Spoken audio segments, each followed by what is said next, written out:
Біргеміз. Бір ғана сөздің ішінде қаншама мағына жатыр. Пандемия уақыты біздің ауызбіршілігіміздің арқасында сынақтан сүрінбей өте алатынымызды көрсетті. Алыстан мысал іздемей өзімізге ғана тоқталайын.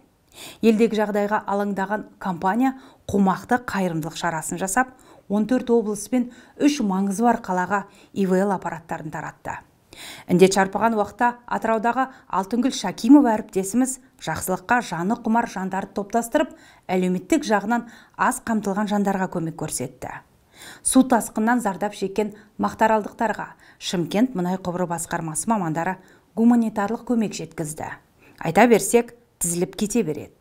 Ең бастысы, қиын кезеңде компания қызметкерлері қоғамның әлеуметтік өмірінде жоғары белсенділік таныта көрсетті. Қайырымдылықпен айналысты, саналы түрде жақсы қасиеттері мен жанашырлықтарын көрсете білді. Өткен жылғы компания қызметкерлерінің игі істері туралы келесі бейнесюжеттен тамашалайық. Расында өмірдің мәні жақсылық жасауға ұмтылу, ізгі ниетпен әлемді өзгертуге қадам жасау. Самұрық Қазына Траст әлеуметтік жобаларды дамыту қоры арқылы іске асырылатын қайырымдылық қызметтен басқа, компанияда қызметкерлердің бастамасы бойынша бірнеше қайырымдылық жобалар іске асырылды.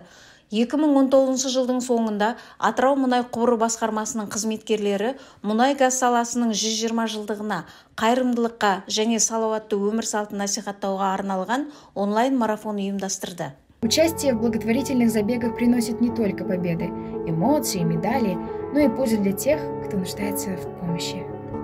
Не будь пассажиром по жизни, будь водителем. Прокладывай свой путь сам.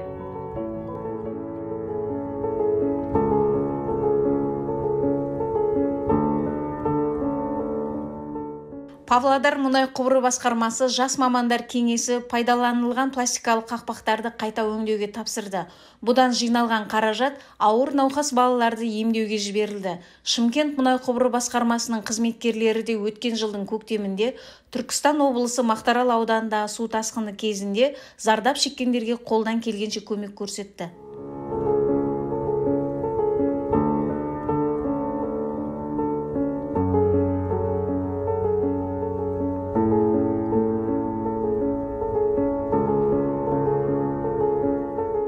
Коронавирус пандемиясы денсаулық сақтау жүйесі үшін ғана емес, сонымен бірге әрбіріміз көршімізге көмектесетін қарапайым адамзатқа арналған сынақ болды. Пандемия кезінде Атырау мұнай басқармасының қызметкері Алтынгүл Шакимова компанияның 30 қызметкерінен құралған корпоративтік еріктілер штабын ұйымдастырды. Олар бірлесіп қаражат жинап, аймақтың әлеуметтік осал топтарына гуманитарлық көмек көрсетті. Бұл үшін қоғам қызметкері Алтынгүл Шакимова мемлекет басшысы бекіткен біргеміз марапатына корпоративтік еріктілік көшбасшысы номинациясы бойынша ие болды. 2020 жылдың жазында еліміздің медициналық мекемелеріне ИВЛ аппараттарын жеткізу бойынша біргеміз акциясы іске қосылды. Акция барысында компания қызметкерлері қиын жағдайға тап болған отбасыларға көмек көрсету туралы бастама көтерді. Акция басталмас бұрын қайырымдылық қорлары мен әлеуметтік дүкендердің қызметі мұқият зерттелді. Атаулы көмек көрсету үшін үйлестіруші Шапағат халықтық жобасына жүгінді. Ол 2016 жылдан бастап еліміздің барлық облыс орталықтарында және ірі қалаларында тұрмысы төмен отбасыларына көмек көрсетеді. Жоба жетекшісінің айтуынша, пандемия кезінде мұқтаж адамдар саны күрт өсті. Бақытымызға орай көмектескісі келетіндер де жүгінеді. Мы говорим, что каждому человеку в определенном... Әрбір адамға кейбір сәттерде азаған қолдау қажет болады. Саналы адам бұл қолдауды пайдаланады, қабылдайды және соған сай өзі үшін қорытынды шығарады, алға қарай жылжиды. Белгілі бір кезеңде біз ол адамға ұсыныс жасаймыз. Сен анасың, сен балаларыңды тәрбиелеп отырсың.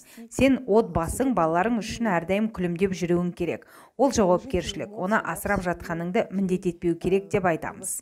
Біз ондайға қарсымыз. Күнде айтып отырам ғой, мен ерігіп жүрген жоқпын, мен жұмыс істеп жүрмін, сендерді асырап, бағып деп айта отырам ғой. Суық жерде мен ерігіп жүрген жоқпын деп. Жоқ, түсінеді ондайға. Баланы осы кішкентайынан бастап миына құя берсең не алады, түсінеді бұлар. Акция аясында 2 ай ішінде орталық қызметкерлері 700 мың теңгеден астам қаражат жинады. Көмекке аса мұқтаж 4 аз қамтылған отбасына атаулы көмек көрсетілді.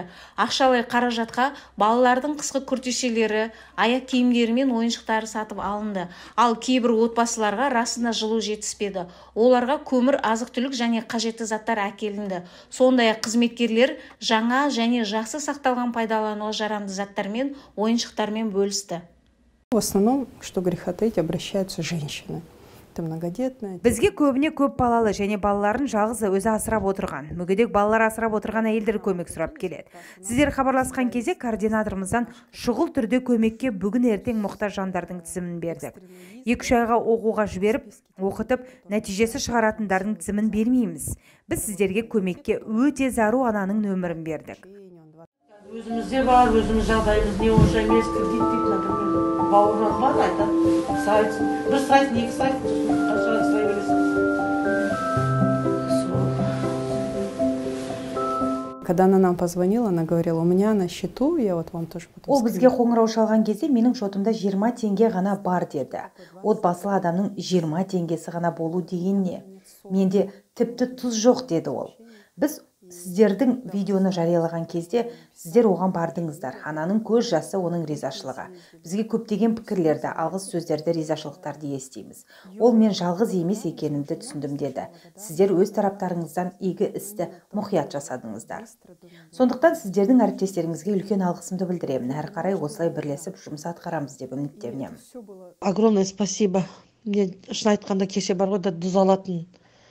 Дұзды көршімнен сұраған, дұз алатын ақшамда болмады. А бүгін мне таңертең вот такой вот, знаете, представляете, не, Каспиім ақша түсіпті 20 000 теңге. Это вообще, как будто, знаете, я в какую-то сказку попала. Большое вам спасибо. Ұйымдастырушылар балалар үйінде ата-анасыз өсіп жатқан бөбектерді де назардан тыс қалдырмады. Олар үшін қажетті емдік препараттар мен дамытатын ойыншықтар алынды. Бұл адамдар мұқтаж адамдарға көмекті моральдық адамгершілік борыш ретінде қарастыруды әлде қашан қойған. Әлемді жақсы жаққа өзгертуге дайын болу, өзгенің қайғысының қасынан өтіп кете салмай шамаң жеткенше өз күшің мен мүмкіндіктеріңе қарай көмектесуге тырысу, бұл біздің әріптестеріміздің жауапкершілігінің көрсеткіші. Олар өскелең ұрпақ пен еліміздің өркендеуі жолында қайырымдылыққа өздерінің ең маңызды ресурсы уақытын жұмсады. Жансая Сыдықбай, Ақбота Орынбаева, Мұрат Уақпаев, арнайы корпоративтік телеарна үшін.